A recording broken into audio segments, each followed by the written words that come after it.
Supreme court of Pakistan judicial جو commission بنایا audio leaks پہ، آڈیو لیکس ہوئی جا رہی ہیں اور کیسی ہو رہی ہیں وہ تو پورے پاکستان کو پتہ ہے. اس پہ سٹاپ لگے گا یا مزید آڈیو لیکس ہوں گی؟ دیکھیں میں آپ کو ایک بات بتاؤں، آڈیو لیکس اور اس کے اوپر بنایا جانے والا commission it's a smoke screen. یہ بالکل اس کا کوئی اس میں سیریسنس نہیں ہے. اچھا. اس کی وجہ یہ ہے کہ آڈیوز کا معاملہ جب آپ نے اس کو انویسٹیگیٹ کرنا ہے نا تو there are a few questions that have to be answered. Question number 1، کیا آڈیوز ٹیپنگ کی، فون ٹیپنگ کی اجازت ہے؟ پاکستان کے آئین میں آپ آئین کی کتاب کی بات کر رہی تھی نا، اس کتاب میں نہیں لکھا ہوا، you not allowed to do that. اب آڈیوز ہے، کس نے ریکارڈ کی، کس کی اجازت پر ریکارڈ ہوئی، کون سے ادارے ہیں جن کے پاس یہ ٹیکنالوجی موجود ہے کہ ان آڈیوز کو ریکارڈ کیا جا سکے، کس ڈیوائس پہ ریکارڈ کی، ریکارڈ کرنے والا بندہ کون تھا، ایڈٹ کہاں پہ ہوئی، ریلیز کرنے کی اجازت کس نے دی، ڈسٹریبیوٹ کس نے کی، اپلوڈ کس نے کی. اور میڈیا نے ایک ان اوتھینٹک چیز کے اوپر 24/7 پروگرامز کیسے شروع کر دیے. او مریم نواز کی آڈیو آ گئی، دیکھی میری میڈیا مینجمنٹ، او عمران خان کی آڈیو آ گئی، فلاں کی آڈیو آ گئی، فلاں کی ویڈیو آ گئی. اس کا allegedly لکھ کے ایک پروسیس ہے نا، اس کا پروسیس کیا ہے؟ آپ فورینسک ہوا ہے. It is not admissible before a court of law. Pakistan کے قانون شہادت میں ایک ایویڈنس کو پیش کرنے کے لیے عدالت میں ریکارڈ کا کیس کے حصہ بنانے کے لیے آپ کو ان سوالوں کے جواب دینے ہوں گے. وہ سوالوں کے جواب کون دے گا؟ آپ بلائیں گے کون سا ادارہ تھا اس کے سربراہ. اور پھر یہ جو آڈیوز ہیں اس پہ بصد احترام ایک مبینہ آڈیو ہے معزز چیف جسٹس عمر عطا بندیال کی خوش دامن جو ان کی ساس، ان کی گفتگو ہو رہی ہے ایک ایڈوکیٹ صاحب کی اہلیہ کے ساتھ، ہے نہیں ہمارے؟ جی بالکل ہے، بالکل ہے. تو اب میں یہ کیسے مان لوں کہ ایک اور جج ہیں، سینئر پیونے جج قاضی فائز عیسیٰ، ان کی وائف کی کوئی آڈیو نہیں ہوگی یا ان کی فیملی کی کوئی نہیں ہوگی؟ ہوں گی، ڈیفینیٹلی. ایک اور جسٹس ہیں عطر من اللہ صاحب، منصور علی شاہ صاحب، امین الدین خان صاحب، یحییٰ آفریدی صاحب، ان کے بچوں کی، ان کی فیملیز. مجھے یہ بتا دیں نا، کوئی اصول بتا دیں کہ نہیں جناب کسی ادارے نے یہ طے کیا تھا یا کسی سیاسی جماعت نے یہ طے کیا تھا کہ ہم نے صرف ان 3 ججوں کی فیملیز کو ریکارڈ کرنا ہے. مطلب you are recording every one.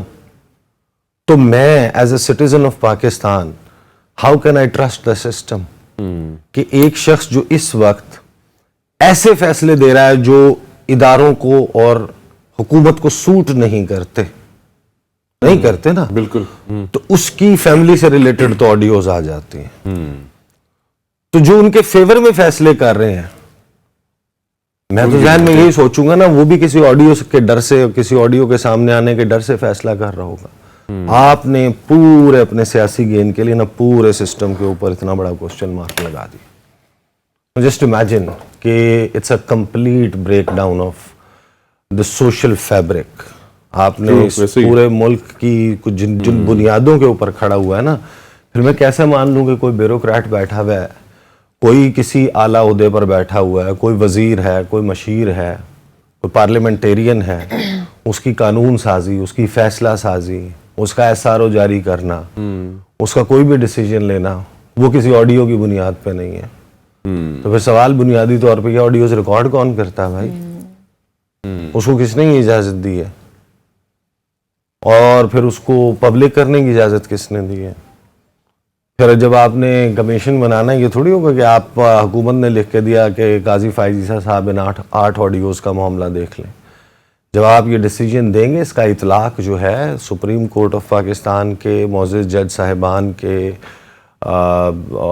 جج صاحب جسٹس قاضی فائز عیسیٰ اسلام آباد ہائی کورٹ کے chief justice, Balochistan high court کے چیف جسٹس، جب وہ بیٹھ کر فیصلہ دیں گے تو کل کو جب قاضی فائز عیسیٰ صاحب چیف جسٹس آف پاکستان بنیں گے مڈ سپٹمبر میں، تو آپ سوچیں کہ کچھ آڈیوز کا سامنا ہو سکتا ہے کہ اس وقت بھی کسی کو ہو جائے, ڈیفینیٹلی. اور اس فیصلے کا, ان چیزوں کا اطلاق جو ہے وہ پھر بعد میں بھی ہوتا ہے. فار ایگزامپل نہ ہو, ایک کیس آیا تھا حافظ قرآن کو 20 اضافی نمبرز دینے کا. 20 اضافی نمبرز کے حوالے سے فیصلہ جسٹس قاضی فائز عیسیٰ نے, 3 جج صاحبان تھے, غالباً جسٹس امین الدین خان تھے, شاہد وحید تھے, اور جسٹس قاضی فائز عیسیٰ, تو 2-1 سے وہ فیصلہ آ گیا. اس فیصلے میں ایک معاملہ جو نہیں موجود تھا سپریم کورٹ آف پاکستان کے سامنے آرٹیکل 184(3) کے تحت کیسز ٹیک اپ کرنے کا. بہرحال that's not my debate. The actual thing is, اس فیصلے میں یہ کہا گیا کہ 184(3) کے تحت جتنے مقدمات ہیں ان کی سماعت روک دی جائے جب تک یہ رولز وضع نہیں ہوتے, چیف جسٹس کے اختیارات بینچ بنانے کے حوالے سے اور فلاں فلاں کے حوالے سے, اس وقت تک روک دیا جائے. پھر حکومت پاکستان جو ہے وہ یہ مطالبہ کرتی ہے کہ فل کوڈ بنا دیا جائے. اب مجھے یہ بتا دیں کہ جو 2 جج صاحبان یہ فیصلہ دے چکے ہیں کہ جب تک رولز نہیں بن جاتے سپریم کورٹ کے, اس وقت تک 184(3) کے کسی مقدمے کی سماعت نہ ہو سکتی, وہ فل کوڈ میں کیسے بیٹھیں گے؟ وہ تو خود فیصلہ کر چکے ہیں نا. مطلب میں فیصلہ کر چکا ہوں اگر ایک, تو پھر میں اس فیصلے کے خلاف خود کیسے جا سکتا ہوں؟ میں تو اپنی بھی نہیں سنتا. اور اسی کیس کے دوران انٹرسٹنگلی جسٹس قاضی فائز عیسیٰ نے رجسٹرار سپریم کورٹ کو بلا کر کمرہ عدالت میں یہ بات بھی کی کہ ان کے غالباً کراچی رجسٹری میں جو ہے وہاں پر ان کے کچھ کیسز تھے. انہوں نے کہا کہ یہاں میری اویلیبلٹی ہونا ضروری ہے کیونکہ ہو سکتا ہے یہاں پر فل کورٹ میں میری ضرورت پڑ جائے. تو ظاہر ہے کہ پھر اس قسم کے سوالات, اس قسم کی چیزیں جو ہیں وہ موجود ہیں. آڈیو اس کے حوالے سے ایک چیز انٹرسٹنگلی, جب یہ آڈیو آئی نا ثاقب نثار صاحب کی, تو میں نے ان کو فون کیا, ثاقب نثار صاحب کو, میں نے ان سے میں نے ان کو کہا کہ what's your take on it, I want your reply, آپ مجھے بتائیں گے یہ کیا ہے. انہوں نے کہا کہ ایک اللیگلی آبٹینڈ چیز کے اوپر میں کیا کمنٹ کروں, آپ میرے سے کوئی پوچھ سکتا ہے اور میری مرضی ہے میں جواب دوں یا نہ دوں. ہاں آپ اس کو, یہ تو تھیفٹ ہے نا, اور کس سیاق و سباق میں, کس کانٹیکسٹ میں بات ہو رہی ہے, یہ تو آپ کو اور مجھے پتا ہے نا کہ میں نے آپ نے فون کے اوپر جو بات کی کوئی, وہ ہم کس کانٹیکسٹ میں کر رہے ہیں. سونیا کو تو نہیں پتا نا, کسی اور کو تو نہیں پتا. سو ایسا ہی ہے. آڈیوز جو ہیں وہ دیہات سے بات کیا کرو فون کے اوپر, بلیک میلنگ کے لیے استعمال. یہ فون پہ کہہ رہی ہوتی نا فوڈ پانڈا رائڈرز کو. میں ویسے ایک بات سوچ رہی تھی آن اے سیریس نوٹ کہ جتنی بھی باتیں ابھی آپ نے کہیں, ہمارا نیشنلی اور انٹرنیشنلی کیا امیج جا رہا ہوگا, کیا اعلیٰ پاکستان کا امیج جا رہا ہوگا, بہترین امیج. اس کے بعد جو یوتھ ہے اس کے اوپر سائیکولوجیکلی کتنا نیگیٹو امپیکٹ آ رہا ہے. کوئی پازیٹیو چیز سننے میں آتی ہی نہیں ہے, اور پازیٹیوٹی کو ہم آگے لے کر آنا بھی نہیں چاہتے ہیں. ہمیں صرف نیگیٹو نیوز سننے کی عادت ہو گئی ہے, نیگیٹیوٹی اسپریڈ کرنے کی عادت ہو گئی ہے, چاہے وہ سیاستدان ہو یا نوجوان بھی محتاط ہو گئے ہیں وہ کچھ چیزیں شیئر کرنے میں, آڈیو میسیجز بھیجنے میں.